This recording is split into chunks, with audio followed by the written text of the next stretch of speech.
Hello everyone, welcome to another exciting episode of Dayspring Discussions. I'm your host, Sean McGahee, and this is a show we talk about movies, TV, sci-fi, fantasy, comic books. If you geek out about it, we're going to talk about it. I am joined today by the mistress of Mandalore herself, Miss Lisa Locke McGahee. Hello. Alright guys, on today's show we're talking Star Wars. Now before we get to the big news that came out a couple days ago, which we covered on Tuesday, thought we'd go over a few little minor Star Wars things today. Being which there were a couple books that came out on Force Friday that Lisa and I have been going through. I started the Phasma book, and then Lisa started reading. Is it called Princess Leia? What's it called? Yeah, it's called Leia, Princess of Alderaan, I think. Okay, so we've been going through those books. So for me, I'll go ahead and start. I stopped halfway through Phasma.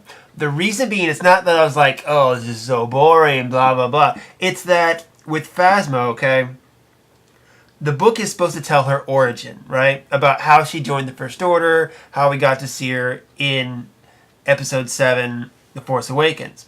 So we got to the point in this book where I'm halfway through, and we see her people, we see where she comes from, we see her join up with the First Order, and then for me it was like, well, okay, that's all I really want to know. Yeah, but why do I need to keep reading? I can't believe you're just going to quit. I'm not, okay, but also the fact that it's an audiobook as well is kind of throwing me off too. So I think I'm going to try to go through and then read the actual book to where I can go at my own pace, and maybe I'll get to the end of it. By go at your own pace, you mean skim through and not actually read it. Exactly. Skim and do the good parts, get the basis of it, so that way I actually have time to do it. See, this is why you like comics and not books. I don't have time for books.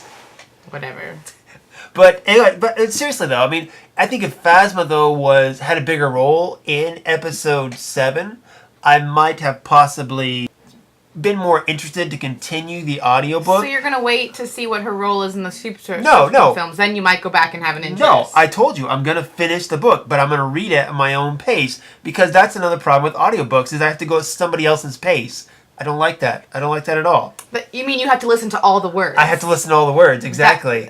Why do I need all the words when really I need like maybe 3/4 of the words? That's just me. You know me. I blaze my own trail. Mm-hmm. All right? I do my own thing. I will say, though, I did read last week the first issue of the Phasma comic came out. This might be a few spoilers, guys, just to let you know. So it immediately takes place pretty much when Phasma gets thrown into the garbage chute by Han and Finn.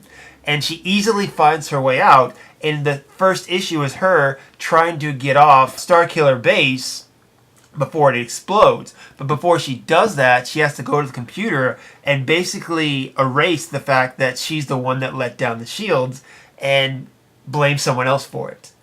And at the end of that first issue, she's chasing down the guy who she's going to blame or set up to let down the shields. Kind of what that's all about. So that's the Phasma comic. Now, Lisa, you started reading the Princess Leia book. Something that I feel I'm going to be more interested in that than I am the Phasma book too. Mainly because, obviously, I like Leia a lot more. Plus, it's written by Claudia Gray. And despite how I didn't like Lost Stars too well, I did love Bloodlines. So, but you finished it. What's your overall opinion of the book? Overall, I liked it very much. I think anybody who likes Leia at all is going to like the book. Number one, the fact that it was written by Claudia Gray is great. Like, she's great. The new like Star Wars writer. Well, I think. Not necessarily. It depends on the topic. I think what she does so well is getting the Star Wars stories for young people. I mean, Leia in this story is 16 years old or 15 years old. She's a teenager. Yeah. Just like with Lost Stars, it was about young people. You know, I mean, Bloodline wasn't exactly like that. I thought that, though, because this is the second book she's written that starred Leia. But I find it interesting. I think she has, maybe that voice of Leia nailed down, perhaps. I mean, it could be. But I think that she does young adult very, very well. I mean, this story is about teenage Leia. The overall gist of the story is it's how Leia became a part of the rebellion. Mm-hmm. And it explains a lot, too, more into how the rebellion was getting started. I mean, obviously her parents had a huge part in that. And Mon Mothma, all them. All that stuff. The Senate, there's a lot that takes place in the Senate. So it's got a lot of Bail Organa in it too, right? Oh yeah, both of her parents. Okay, cool. Yeah, so we don't know much about her mom. Yeah, so you learn a lot about her mom in this story. Most of the book takes place on Alderaan. Uh-huh. Other parts are in Coruscant, but it's mostly on Alderaan. But it's about her. It's about her friends. Mm-hmm. Not necessarily friends, but the other young people she meets. As she's getting started in politics. Uh-huh. But the overarching theme of the story is, Leia becoming Leia. Uh-huh. Really kind of finding her place. Who we meet at the beginning of A New Hope, pretty much. Yeah, that's the Leia we end this book with. The Leia you start this book with is an insecure teenager who's trying to figure out who she's gonna be, and sounds interesting. And trying to figure out how she's gonna be as an adult. It's really good. Has her first friendships, her first love, her first. It's a lot of Leia kind of growing up. It's a coming of age story. It is. It's totally a coming of age story. It shows her parents' reluctance to include her in the rebellion. I'm sure of it. A lot of the other points that are brought up by other characters, just about how the Organas being such a huge part in this, the threat that it posed to Alderaan, which ultimately we know was a bad thing, kind of. And there's a lot of foreshadowing, I guess, since you know that has happened as you're reading it, to where some of the things people say, you're like, good point. Yeah, exactly. Yeah, exactly. But it was really good. I really liked it. I love Leia. She's such a strong character, and I think this book goes a lot too to show what a good person she is. There's lots of talks, about the Skywalkers in general and being tempted by the dark side, and there's been lots of discussion before about how Leia has never strayed from being good. Yeah, she is she never played with being bad. Yeah, she never played with the dark side, even as she was learning about the Force. And there are parts in this book where she doesn't know that she's harnessing the Force, but she feels it without realizing it. So I guess one thing too, I can't remember, especially in what I'm calling now the Disney canon, or people say new canon, but it's been out for several years, so I'm calling it Disney canon now. Okay. Disney canon. Does Leia know that Bail is not her real dad? Yeah. She totally knows she's adopted. That's why I was never quite sure about that. So okay. Oh yeah. She 100% knows she's adopted. Okay. And they explain why they adopted in this. Her mother had an injury in her teenage years where she almost died. So that's why they couldn't have kids. Okay. There we go. Yeah. There's a lot of it really goes a lot to show what a strong character Leia is. And that's what I want. I like books that are going to, again, add more depth and more layers to characters that we already know. With this, of course, adding a little more backstory to Leia, giving her more, depth is what I'm looking forward to. Yeah, see, that thing though with you and these things is... Here we go. You like all the ones that are about characters we already know. You don't want to get to know anybody new. Anytime it's something about somebody new, you're all like, I don't care about that bit yet. You know what? I'm not going to argue with that. To be honest, I'm not going to argue with that unless it's a new character that I really like. Okay, so in the Phasma book, right, the story about Phasma's past is being told by a resistance spy. This person, this guy from the First Order who has a vendetta against Phasma, is interrogating her and trying to get whatever she's learned about Phasma. And that character, I'm like, that's one of the reasons I got so far in the book, because that character who's telling the story is an interesting character to me, and I'd much rather see something about that character than Phasma. Yeah, I get it. I'm just saying, in general, if we look back at opinions on the Star Wars novels, you like the ones that are about characters you already know, and you didn't like the ones that are about new characters. I'm trying to think. It's true. Probably. I'll agree. I'll agree because I'll agree to that. So, yes. But I'm saying you never can expand if you get bored with it because you don't know the character and quit before you're done getting to know them. It's like the Aftermath series.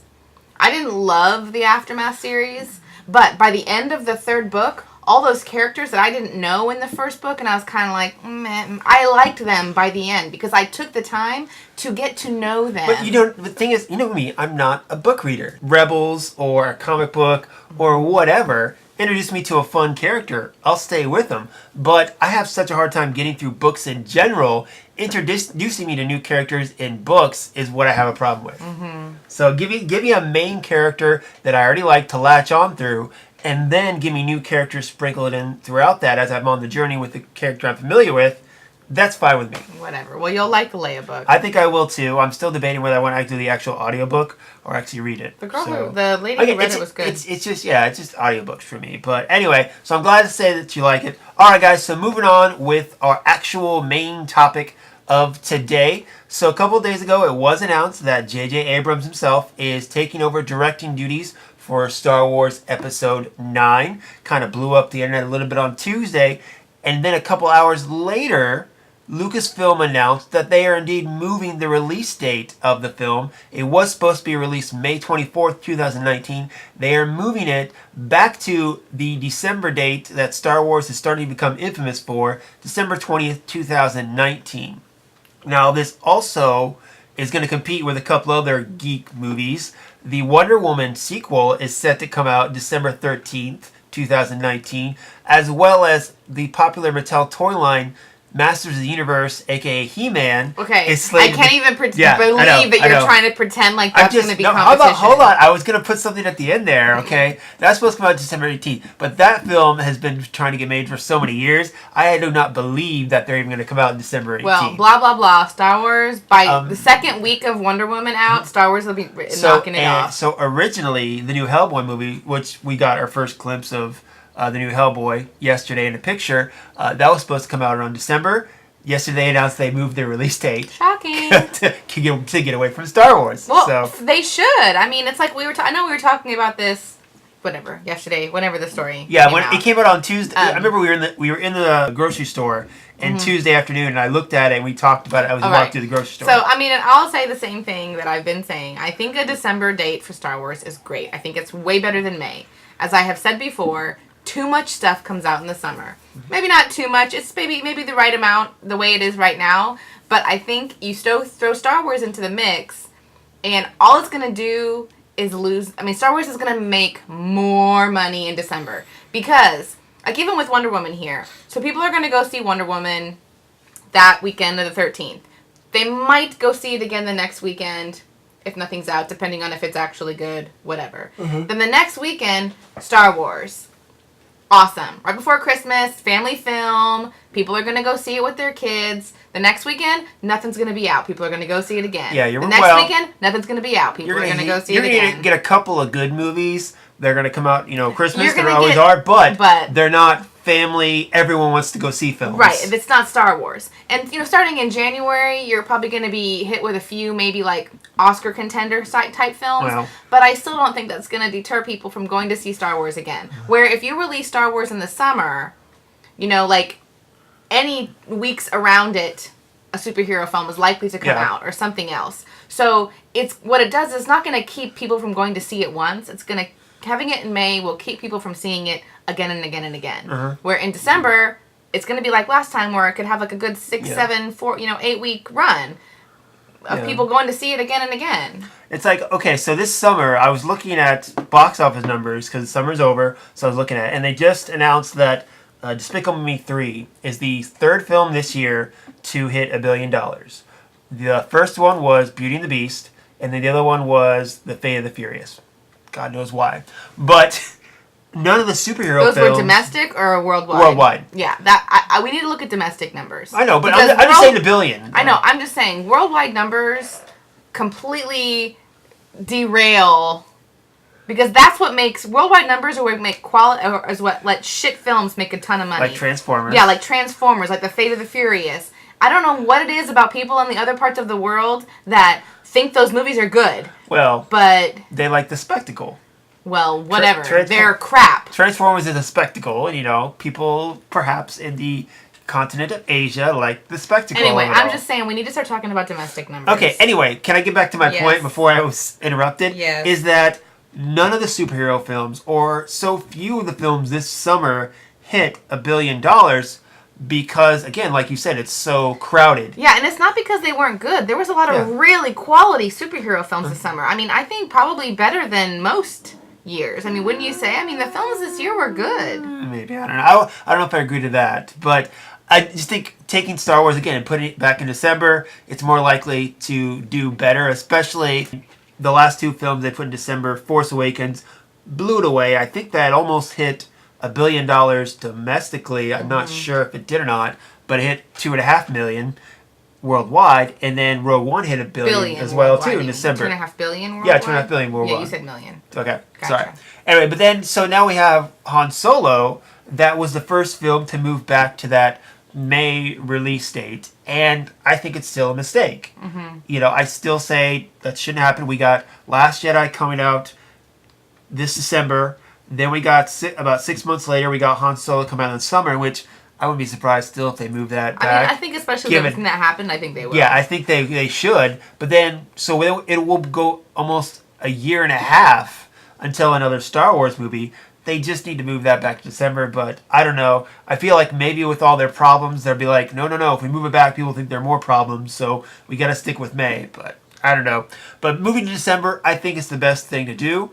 A lot of people, or some Star Wars fans, always complain like, "Whoa, Star Wars comes out in May. That's when it's supposed to be." And I'm like, dude, yeah, that's the way it was. Okay, this is new Star Wars. Okay, this is post Disney. Force Awakens, all that stuff. It just because the first 6 Star Wars movies came out in May, this is a new era for Star Wars. I think we can all agree to that. So let's get off and, put them all in a new spot, which is December, where it's proven the last 2 movies, it can crush, do well, have room to run, and just overall be more successful for the franchise.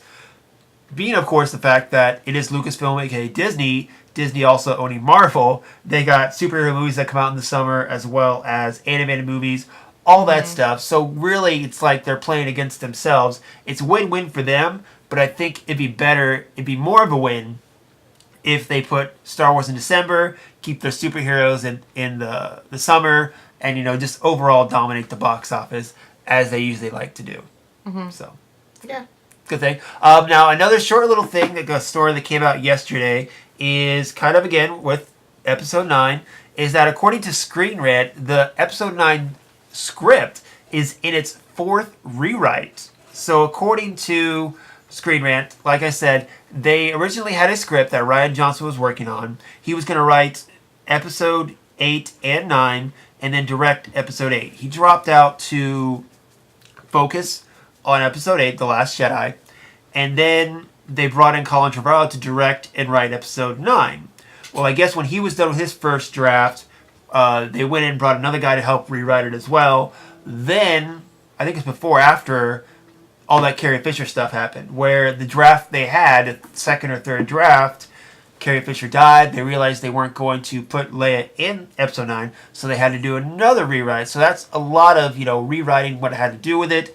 Colin Trevorrow took another shot at it with his writing partner. And then, of course, now we have J.J. Abrams and his writing partner coming in to do another rewrite for it. A lot of scripts go through drafts, but at this point it's going through quite a few rewrites. Do you see this as any problem at all? Or? No, I mean, I think it had to happen after Carrie Fisher's death. I mean, I think they were going to have to take, obviously, a lot. I don't think that necessarily means that they were changing the story completely, but having to take out an entire character or whatever they're going to do, I think that would cause significant rewrites. I mean, anytime she would be in the movie, they would have to completely redo it. So, I mean, I think that her death right there would be obviously causing a pretty significant rewrite. Yeah. And then, I mean, I think obviously with Trevorrow coming out and Abrams coming in, I mean, I think that some rewrites would be inevitable with a new person coming to take on the film. So, I mean, I don't think I'm not concerned. Okay. So let's go. It's been a couple days since the announcement of J.J. Abrams. We talked about it right after it happened.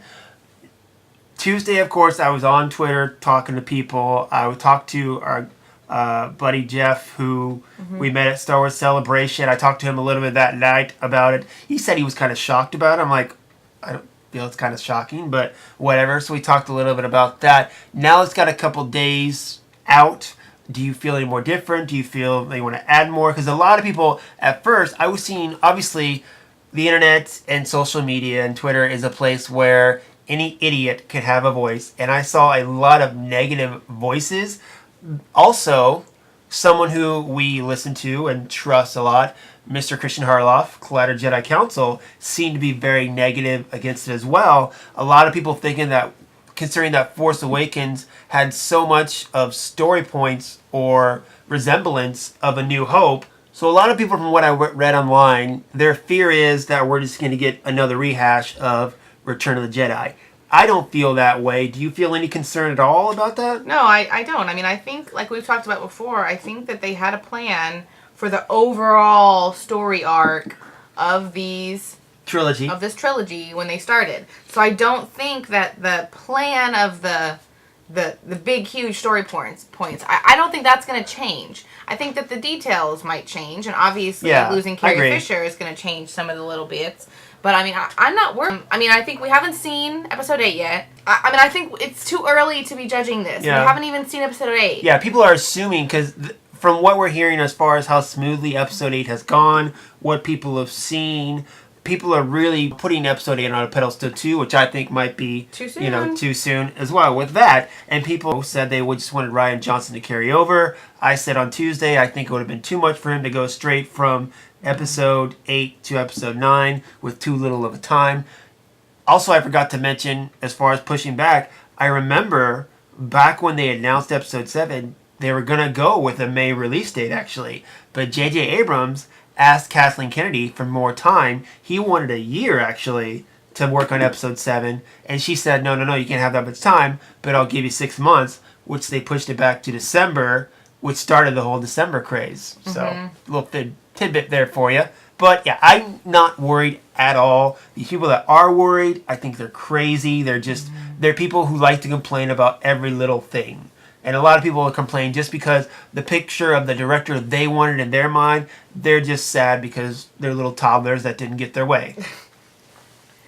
I don't know about that. That's exactly what it is. That's exactly how people are. I picture them as toddlers, and I know how to deal with toddlers, okay? You put the foot down. Anyway. Whatever. All right, guys. So that is it for us. Let us know what you think. Hit us up, dayspringdiscussions@gmail.com, or you can find us on the Facebook group or on Twitter. Let us know. Do you agree, or are you happy that Star Wars is back in December? Do you have any worries or concerns about the film now that Abrams is taking over, or that it's been pushed back further? Let us know.